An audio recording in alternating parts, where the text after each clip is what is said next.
Welcome to the Am I Rich Yet podcast, a weekly podcast for millennials and Gen Zs where we teach you how to spend, save, and grow your money smarter.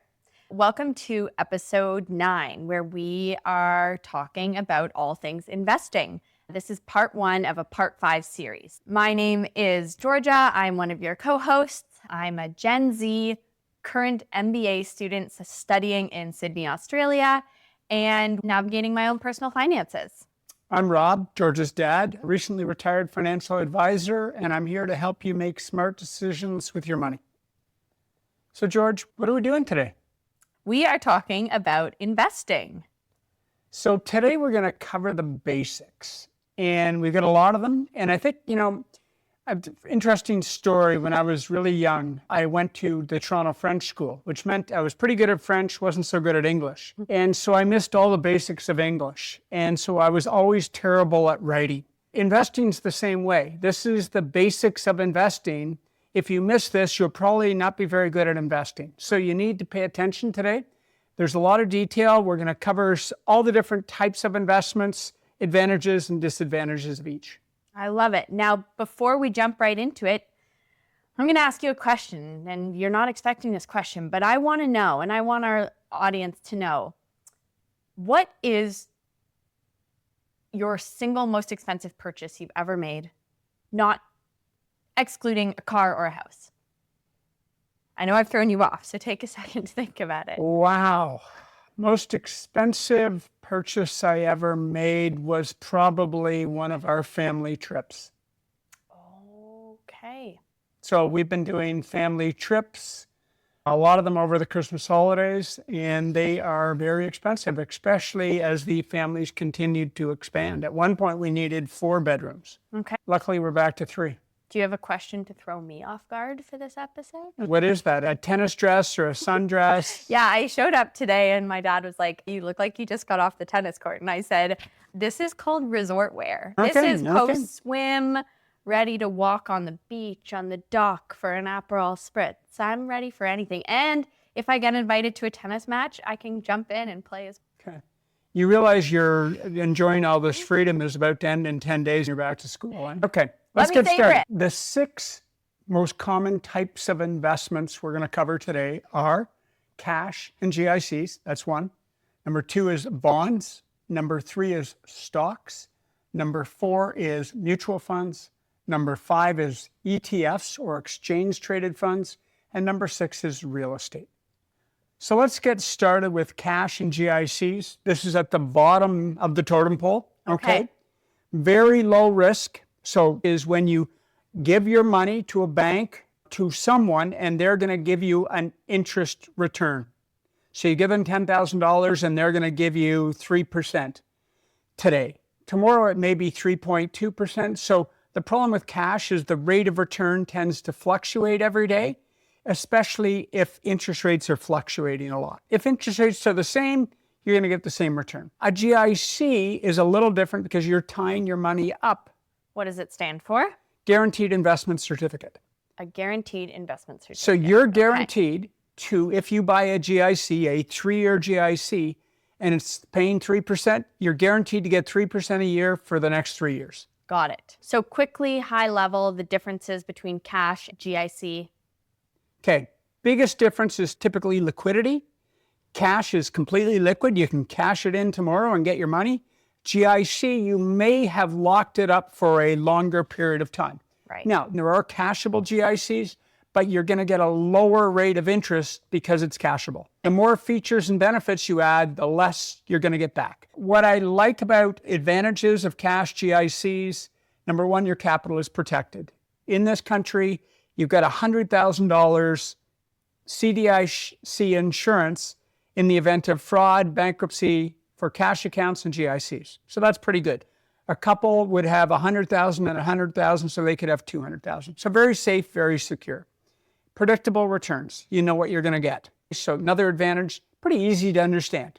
I give you $100,000, you're going to pay me 3% a year for the next 3 years, 5 years. Okay? What are the disadvantages? Lower returns. Don't like that. Never like lower returns. limited access if you've locked it in. If your emergency fund is in a 3-year GIC, you can't get to your emergency fund in an emergency, okay? And finally, there's no compound interest. Warren Buffett. When Warren Buffett said, it's the 8th wonder of the world. So you don't want to miss out on the 8th wonder in the world when you're investing, okay? Next, let's cover bonds. Bonds are very similar. They're a fixed type of investment. The difference is you're giving the money to either the government of Canada, government of another country, a province, or a corporation, a company. They're going to give you as well a fixed return. It could be 1 year, 5 years, 10 years, 20 years, 30 years. So the main difference between a cash/GIC and a bond is a cash and GIC you're giving to the bank versus a bond you're giving to government or corporation. Typically, that's the biggest difference without getting too complicated. Because everything, there's 20 different variations of everything today. It's like when you go shopping for, mayonnaise, there's 20 different flavors. There used to be 2 flavors. Yeah. So life was easier before. Oh, God. Decision paralysis. Next is stocks. Okay. Stocks are really pretty straightforward. Take a company, you own a piece of that company, maybe 1%, 10%, the whole company. That's all a stock is ownership in a company. Normally they're publicly traded. And for this exercise, we're not going to talk about private companies. We're just going to talk publicly traded every day. And you own a share or multiple shares of a company. You could own a share of Amazon. You could own a share of Apple. What I like about them, you've got the potential that stock pays a dividend. So they may take a part of their profits and pay it out to you in the form of a cash payment as a dividend. And they typically pay those quarterly. Or that stock may go from $100 a share to $200 a share. That's a capital gain. So there's some really good growth potential in stocks, and they earn typically a much higher return than bonds. So what's the risk? You could have a negative return. Stocks often have a negative return. The stock market in general goes up 2/3 of the time, but it also means it goes down 1/3 of the time. And sometimes those drops are scary. So stocks are great. I'm not a big believer in individual stocks. I just think it's too much risk for the average investor. And if you think the stock market's volatile, owning an individual stock, that jumps up and down like a kangaroo, okay? And it's tough to stomach when it's doing that. When it goes from, you bought it at 30, it's now down to $15 a share. What do you want to do with it? Oh, it's up to $45 a share. Yeah. A mutual fund typically moves up or down, but not at the same speed. Okay, well, that was a perfect segue into our mutual funds. Okay. So let's talk about a mutual fund. A mutual fund is really simple. Let's start with a stock mutual fund, okay? What we're going to do is we're going to go and we're going to put 15 different companies into a basket. So you've got shares in each of those companies, and you're going to put it into a basket. That's called a mutual fund. Yep. A mutual fund could have 15 companies in it, could have 100, 500. One I happen to use has 13,000 different companies in it. So the basket can be as big as you want, and you can put anything in the basket. You can have railways, you can have all the big companies, Apple, Amazon, Microsoft, Facebook, or you could have little small companies, as long as they're all publicly traded. Yep. The next thing is balanced mutual funds. So that's where you're taking not just stocks, but you're adding in things like bonds, or maybe real estate, or maybe cash. Maybe you've got all 4 working in a balance inside of a mutual fund. They typically are a little more conservative, will earn a little lower in returns. But they're still great. It allows the average investor to own thousands of companies with just one purchase. Yep. Okay?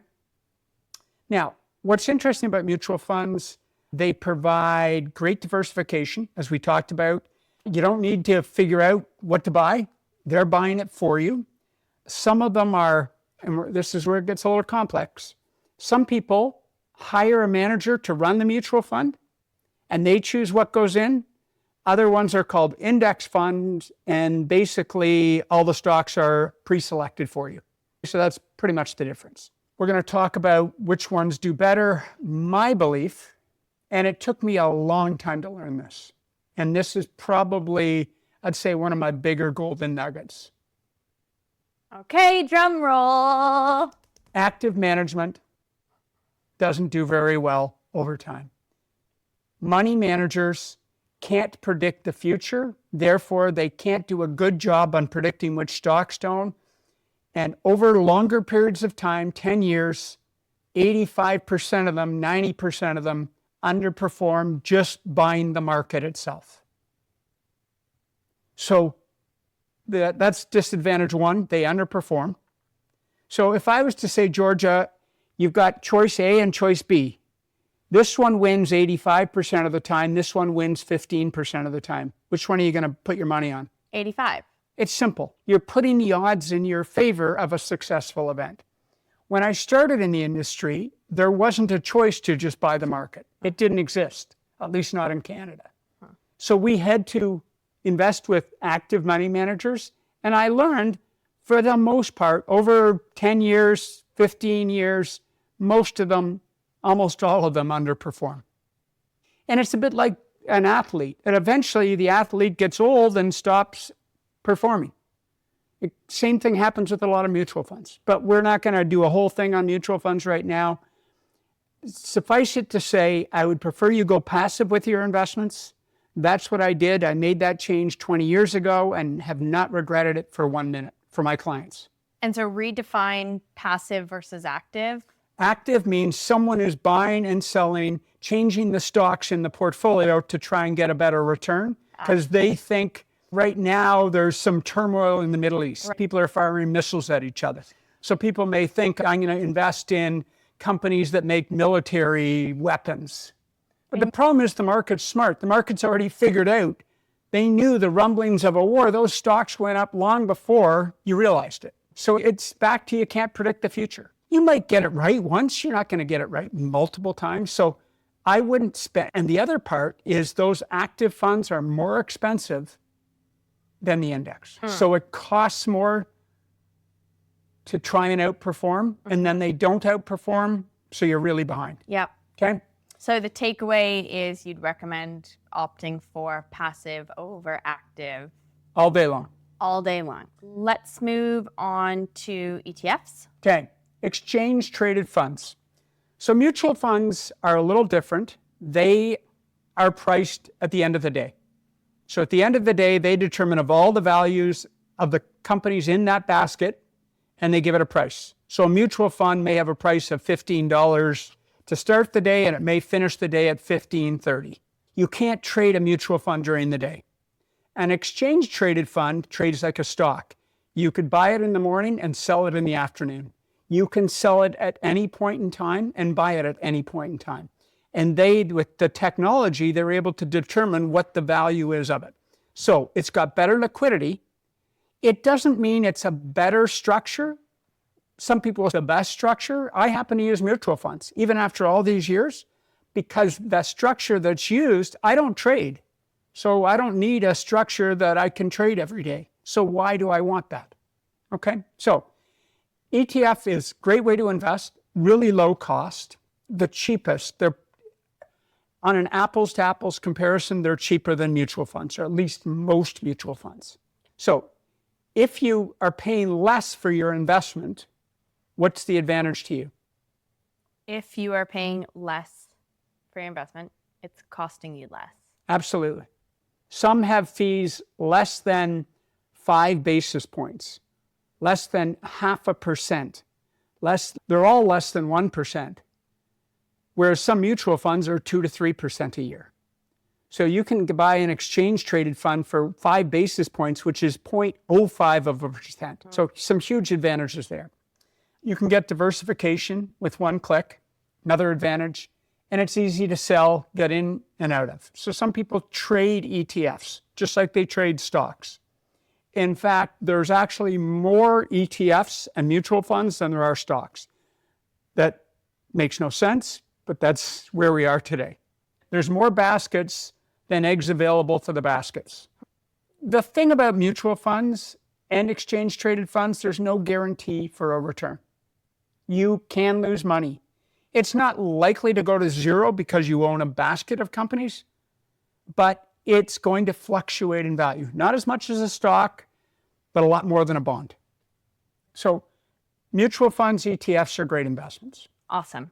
What's the last one? Real estate. So real estate, it could be the house you live in, could be an investment property, could be a cottage, a farm, a piece of land, whatever it may be, a cabin in the woods, or it could be a publicly traded piece of real estate called a real estate investment trust, or a REIT, what we call a REIT. And that's similar to a mutual fund where they put a basket of real estate and they trade the basket. Real estate's a great investment, can provide rental income besides just your housing. So if you've got an investment property, it has the potential to go up in value over time. We've seen real estate in Southern Ontario boom over the last 20 years. It's been a slowdown right now, but it's been a great place to be almost my entire career, 30 years. You can borrow money to invest in real estate, so that can help your returns. It does require, if you own direct real estate, it does require maintenance and management. If you've got tenants, there's costs involved. We're going to do a whole podcast on investing in investment real estate, but I think it's a great investment. But I think you need a mix. I think you need some stocks, mutual funds or ETFs, and you need some investment real estate as well. For this generation, it's probably too early for investment real estate. Okay? That's my take. If you've got the resources, go ahead, do it. Got it. Advantages and disadvantages. Advantages is you build equity and potential higher returns, cash flow. It typically keeps up with inflation, so it's called a hedge against inflation. So if in a period of high inflation, typically housing keeps up with it, or real estate keeps up with it. And the pride of ownership. I own a cabin in the woods. I own a cottage. I own a farm or a piece of land. Disadvantages, it's expensive to buy. You got to put a down payment. There's fees involved. There's lawyers' fees. It's not easy. It's illiquid. If you wanted to get out of it, it's tough to sell, right? You've got a piece of real estate, and there's only so many people that might want to buy that real estate. And finally, you get property damage. If you own down in Florida, there was the hurricanes that came through, and they created a ton of damage, wiped out some homes completely. Now people can't even get insurance. And if they have no insurance and they can't even replace the home they lived in. There's risks involved in almost all types of investments. Georgia, summarize what we've learned today for our audience. Yeah, you've just talked about the 6 most common types of investments. The 3 main things that people should be taking away are, number 1, cash/GICs and bonds are good for safety and provide low returns. Number 2, equities, stocks, real estate are good for growth and provide higher returns. And number 3, mutual funds and ETFs are good for diversification. Okay, I think that's a great summary. What we're going to cover in the next podcast, we're going to talk about your risk profile and your risk capacity. How much growth or equities should in your portfolio? Awesome. Thanks for tuning in to today's Thank you.